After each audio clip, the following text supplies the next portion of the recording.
So this is for exam review 1. I covered week 1, and that had to do with defining a space by Crosswell. So I'm going to go over the questions that we had for the homework questions because those covered what we really should have taken out of the reading.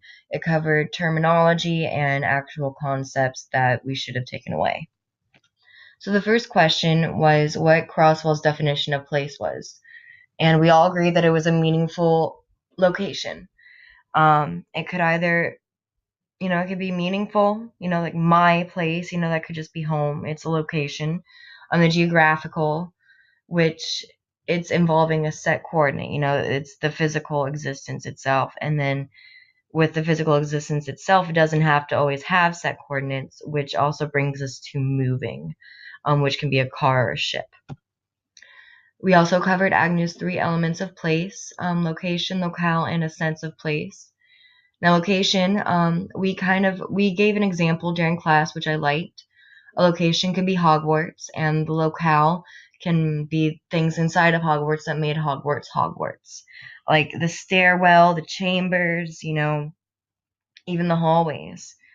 And then the third element is the sense of place, and which is where people are attached to a place. And it can be a place of worship or a gym, and those are very two different things, but they could have the same effect on people. You go somewhere and you want to meditate, you want to feel right, you want to feel balanced at the end of a hard day. The gym can do that for one person, and church can do that for another. And it can also bring you to another place inside of your mind, which brings us to a metaphysical existence of place. Now, we also did another question where we all described a meaningful location to us. And a lot of those had to do with, a lot of you guys mentioned camp, and that was a consistent place throughout your childhood. It's where you were able to do activities, and you were able to do those certain activities with certain people. We also covered Yifu Chan's space versus place. Space was more of an abstract concept. It does have the geometric volume of place, but there's also a spatial reference. Like I think I'm eyeballing an inch, but realistically it could be a half inch. Something is closer than what it actually is, that kind of thing. And then space itself, where there's a linear existence of space, and places can just be milestones along the way, physical locations that are put along the timeline of space itself. And then place can be like just area and volume. And this also brings us to the point of perception versus perimeter. You have that area and volume of a house, and you're like, oh, well, that's not really that big. You go inside, and the space is bigger than what the actual place is.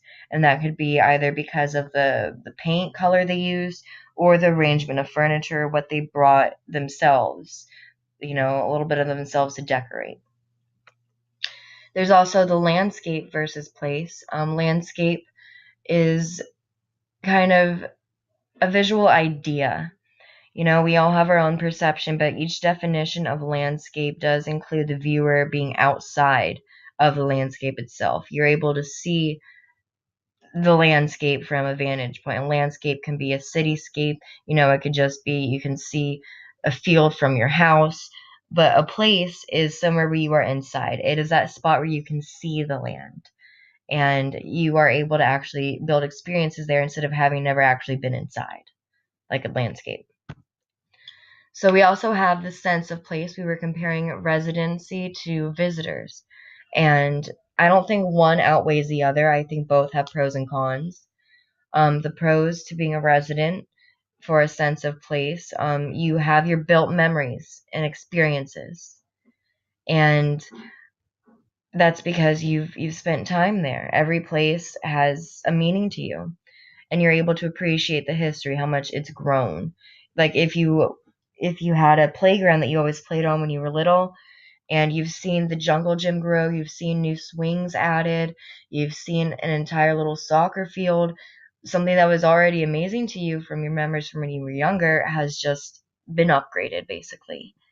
Some of the cons are that being a resident, you can grow old of something. You do the same thing every single day, and it gets tiring. You've done all of your options. There's nothing else to do.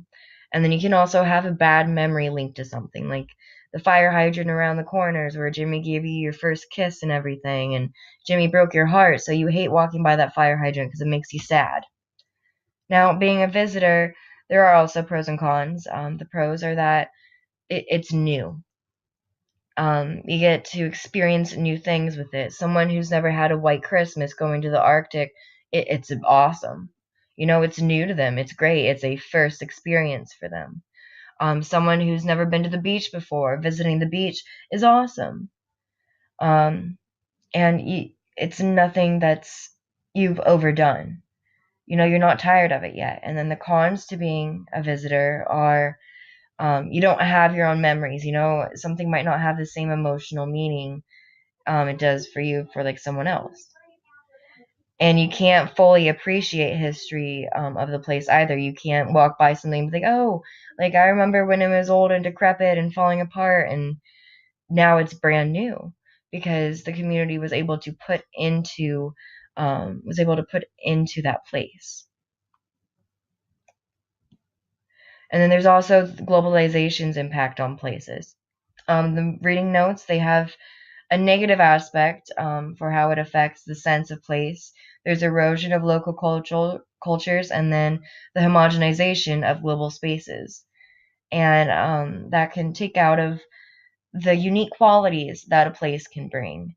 When you make room for tourism, the same thing will pop up everywhere, the same gift shop, the same postcard, all that stuff, and it really takes away from what made that place great and different. On the other hand, it can bring a lot of growth.